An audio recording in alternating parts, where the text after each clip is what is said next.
Hello दोस्तों, यहाँ पे मैंने कुछ स्टॉक सेलेक्ट किए हुए हैं जिसे कल आप इंट्राडे में ट्रेडिंग के लिए चूज़ कर सकते हैं अपने टेक्निकल एनालिसिस के बाद, अगर आपको बेहतर लगता है तो। सबसे पहले देख लेते हैं निफ्टी 50 का। ये डेली चार्ट है। यहाँ पे मैंने कुछ ट्रेंड लाइन ड्रॉ कर रखी है जो कि इससे पहले ये एक चैनल में मूव कर रहा था। अभी इसने एक ब्रेक डाउन दिया है। देख लेते हैं। यहाँ पे चैनल बनना शुरू हुआ, यहाँ पे रिटेस्ट हुआ, उसके बाद एक बार यहाँ पे रिटेस्ट हुआ था, यहाँ पे ब्रेक डाउन हुआ है। चौथी बार में ब्रेक डाउन हुआ है तो ये सक्सेस हो सकता है। थोड़ा सा मसला ये है कि दो red candle back to back बन चुकी है, तो तीसरी भी बननी चाहिए अगर बनती है, क्योंकि ब्रेक डाउन भी हुआ है और रिटेल ट्रेडर हो या कोई भी यहाँ पे एंट्री करने की सोचेगा ज़रूर एक बार। तो देख लेते हैं वीकली चार्ट में। इस तरीके से मैंने आपको डेली में बता दिया है। वीकली चार्ट में अगर आप देखते हैं तो एक बार प्रीवियस कैंडल का जो लो है वो बॉडी का जहाँ से इसकी ओपनिंग हुई थी वहाँ तक आ सकता है, या फिर उससे नीचे ये इसका लो भी टच कर सकता है वीकली कैंडल पे। अगर ऐसा होता है तो उसके आगे आने वाले नेक्स्ट ट्रेडिंग सेशन में आपको एक और अच्छा मौका मिल सकता है, क्योंकि प्रीवियस कैंडल का जो वीकली चार्ट पे उसका लो ब्रेक होगा तो एक नीचे की तरफ अच्छा मूव मिलेगा।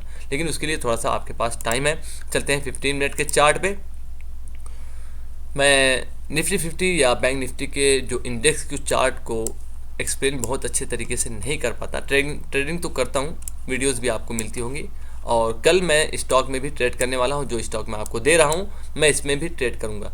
अगर आप निफ्टी 50 के जो 15 मिनट के चार्ट पे देखते हैं तो यहाँ पे आप देखेंगे कि ये फ़िलहाल जिस जगह पे है, अगर यहाँ से ऊपर जाता है तो ये एक डबल बॉटम बना चुका होगा अगर ये ऊपर की तरफ निकलता है तो।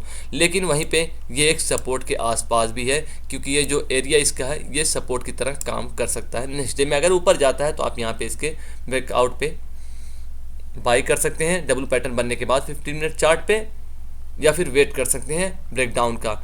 ये जो बीच का प्रोसेस है यहाँ पे इस पर आपको ट्रेडिंग नहीं करनी है। ऊपर जाता है इसका ब्रेकआउट देके तो आपको ट्रेडिंग करनी है।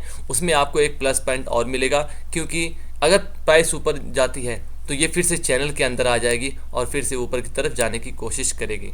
ये निफ्टी 50 का एनालिसिस है अगर ऐसा हुआ तो।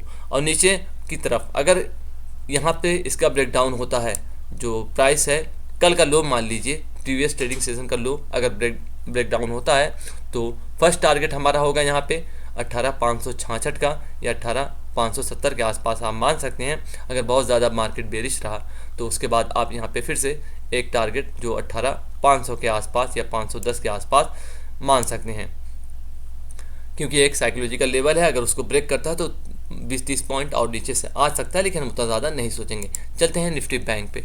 निफ्टी बैंक की सेम कंडीशन है, मैंने ऑलरेडी यहाँ पे शायद ड्रॉ कर रखा है। आप देखेंगे यहाँ पे एक 15 मिनट के चार्ट पे मार्केट अगर ऊपर की तरफ यहाँ से ब्रेकआउट देती है तो यहाँ से आप एक बाई का ट्रेड ले सकते हैं, लेकिन इन बिटवीन यहाँ तक आपको कोई ट्रेड नहीं मिलने वाला। यहाँ पे आपको ट्रेडिंग नहीं करनी है जब तक कि मार्केट इस लेवल को ब्रेक डाउन ना दे दे, जो कि है यहाँ पे 43,350 के आसपास का। जब तक मार्केट इसका ब्रेक डाउन ना दे दे तब तक आपको ट्रेडिंग के लिए, सेलिंग के लिए नहीं सोचना है। क्योंकि अगर मैं आपको यहाँ पे डेली चार्ट पे ले जाकर दिखाता हूँ तो आप देखेंगे ये कितना ज़्यादा इंटरेस्टिंग चार्ट बन रहा है यहाँ पे, जो कि मैंने ऑलरेडी ड्रा कर रखा है। मार्केट ने वीकली चार्ट पे अगर देखेंगे तो प्रीवियस कैंडल का लो टेस्ट किया था, उसके बाद मार्केट वहाँ से ऊपर की तरफ चली गई।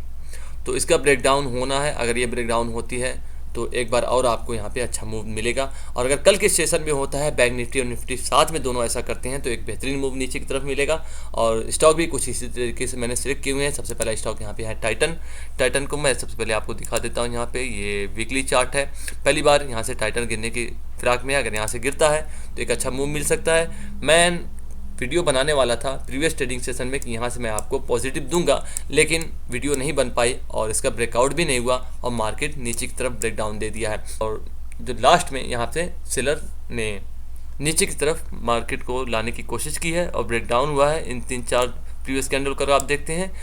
जैसे ही नेक्स्ट ट्रेडिंग सेशन में कल मंडे को इसका लो ब्रेकडाउन होगा, आप यहाँ से ट्रेड में एंट्री कर सकते हैं। मार्केट यहाँ से ब्रेक करके रिटेस्ट या फिर यहाँ पे टाइम वेस्ट करके फिर नीचे की तरफ ब्रेक डाउन देती है तो आपका एसएल सिंपल सा यहाँ के आसपास का होना चाहिए, यानी 10 से 12 रुपये का आपका एसएल होगा। 1:2 आपका टारगेट होना चाहिए।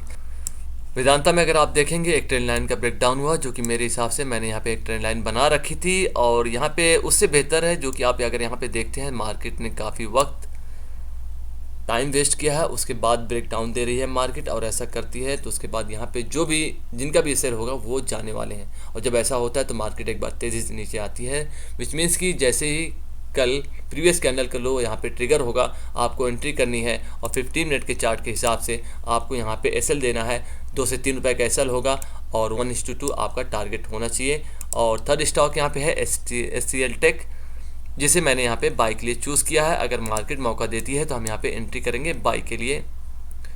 यहाँ पे जैसे ही इसका हाई ब्रेक हो, इस ट्रेंड का हाई ब्रेक हो, तो आपको यहाँ पे 1170 के आसपास एंट्री करनी है और टारगेट जो 5 से 6 रुपये का आपका एसएल होना चाहिए, 1:2 आपका टारगेट होगा। मिलते हैं नेक्स्ट वीडियो में, तब तक के लिए गुड बाय।